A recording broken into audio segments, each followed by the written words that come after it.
Trying to shoot at a police officer is an act of treason. Attacking a police officer who is enforcing law is like trying to undermine the sovereignty of the Republic of Kenya. We are going to bring in also schools. We want to build a number of schools along this valley, schools which will be boarding schools. And in these schools, we will bring in children from, we expect to stay on for a while because we have to sustain the peace that has been now, which is now okay. We still have a few instances of cattle raids, livestock raids, but the rate of recovery again is extremely high, and we are very happy and proud of you. Yourselves, the NPRs, are doing a good job, very good recoveries. We are also, as you're aware, targeting the bandit commanders from all sides, from everywhere, because every community has some bad elements. It's only that some community could have more bad elements than the other.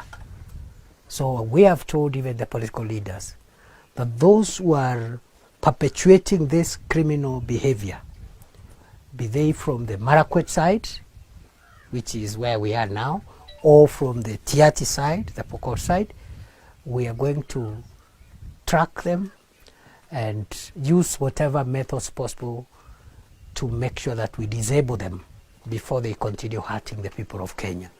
So the combination of your efforts, the relocated arrangements, your recovery rate, and the increasing number of bandit commanders that we've been able to disable.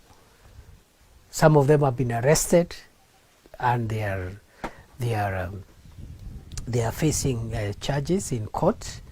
A few others who have been reckless to engage our security agencies, they have found their fate in their crime.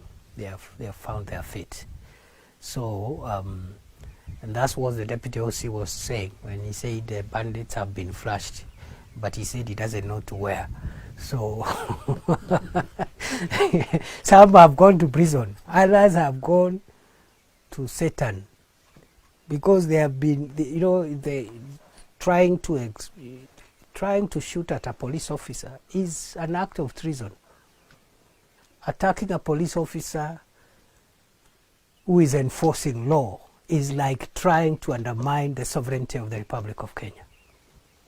We are going to bring in also schools. We want to build a number of schools along this valley, schools which will be boarding schools. And in these schools, we will bring in children from both communities across the river to learn together, because we believe that a child, no child is born a bandit. There is no child who is born a criminal or a bandit. Children are taught to kill other people as they grow up. They are cultured to kill one another. And because children are normally taught and cultured to kill each other, it is also possible to unteach them. It is possible to remove the language and doctrine of death and put something different. Make them think of alternatives of making a living without killing other people and taking away their livestock. So those schools, we've already identified like 5 slots. One school will be across the river on the Tiati side, another school will be across the river on the Marakwet side, and children from both sides must be in each school, and they must sleep there and stay there, learn together, sing together, and stay there, and we'll get food for them to stay there so that they don't get adulterated with the stupid ideology of death.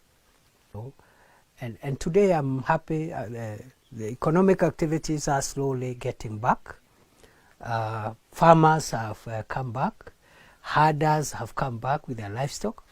And I think the entire of this stretch, time has come now as government to engage other initiatives. Even as you continue to sustain the already prevailing peace, we now want to venture into peace-building activities. And we will now bring in other stakeholders outside us as uniformed officers. We'll bring in Ngao, okay, because Ngao is the interface between the security side and the civilians. They'll do barazas. We'll have Ngao from Elgeyo Marakwet side, from Baringo side, from Tiaty side, to start now organizing barazas on both sides of the valley, of the river. We want now to bring in elders. We want to bring in church leaders. We also want to bring in politicians who are part of the problems we are experiencing here. They must start talking to each other across from both sides. We want to see the MPs and MCA from Baringo, from Tiaty, having engagement meetings on the soil of Elgeyo Marakwet, talking to each other, talking to their voters and the communities they lead, asking them to live in peace. We want to see leaders from Elgeyo Marakwet on the Tiaty side, again, collectively looking for solutions and calling on people to drop this primitive behavior of killing one another.